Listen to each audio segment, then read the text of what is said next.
অল্প কয়েকজন সংখ্যক লোক গেল। প্রশ্ন রয়ে গেল, কেন্দ্রের যখন কোনো প্রোগ্রাম করা হয় তখন রাত 12টা 1টা পর্যন্ত মিডিয়ার লোকরা থাকে।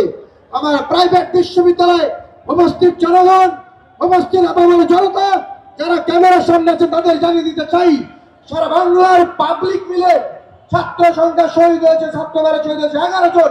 পক্ষান্তরে এসি রুমে থেকে, এসি ক্যাম্পাসে থেকে, এসি গাড়ি থেকে যারা বেরিয়ে এসেছিল সেই প্রাইভেট বিশ্ববিদ্যালয়ের শহীদ সংখ্যা 33 জন। তাহলে আমাদের সেই স্টেট কোথায়? এই স্টেট যারা নষ্ট করেছে, যারা দালালি করেছে, যারা অমুক ভাই তমুক ভাইয়ের পেছনে ছুটেছে, যারা অমুক ভাই তমুক ভাইয়ের পেছনে ছুটে নিজেরা বিভিন্ন পদে পদোন্নতি হয়েছে, তাদের প্রতি আমার ধিক্কার। রক্তের উপর দিয়ে যারা এই বেইমানি করেছে, যারা রক্তের উপর দিয়ে বিপ্লব এখনো ধরে রাখতে পারেনি, বিপ্লবের স্পিরিটকে নষ্ট করছে, তাদের প্রতি আমার ধিক্কার। আজ আমরা এখানে এসেছি সম্মিলিত বেসরকারি বিশ্ববিদ্যালয়ের মহাসমাবেশ নিয়ে। পরিষ্কার করে বলে যেতে চাই, মহাসমাবেশ এবং বিপ্লবী ছাত্র জনতা যাদের বলা হয় সকলেই বিপ্লবী নয়, এর মধ্যে দালাল চাটুকার এবং ভণ্ড লুকিয়ে আছে। আপনারা জানেন আমাদের এই মহাসমাবেশের জন্য, আমাদের এই মহাসমাবেশের জন্য আজকে এই জায়গাটা বারবার অনুরোধ করে নিতে হয়, অথচ কেন্দ্রের কোন জায়গা নিতে হলে একদিনের ঘোষণা হয়ে যায়। প্রাইভেটের স্টেট তাহলে কে দেবে?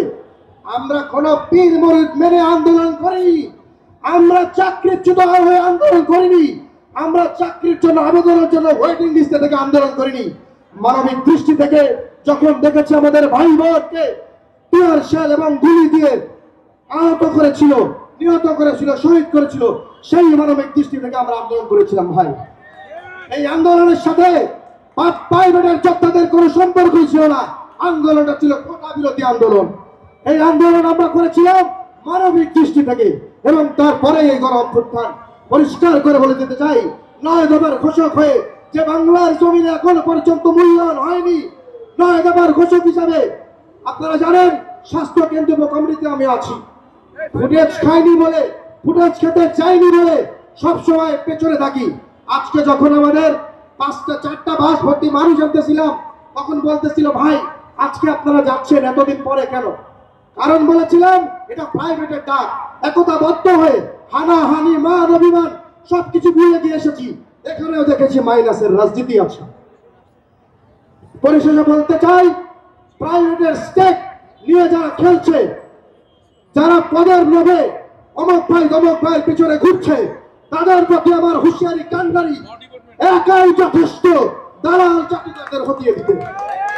আসামি সরকার, প্রাইভেট বিশ্ববিদ্যালয়, নর্থ ইউনিভার্সিটি, ইনকিলাব জিন্দাবাদ।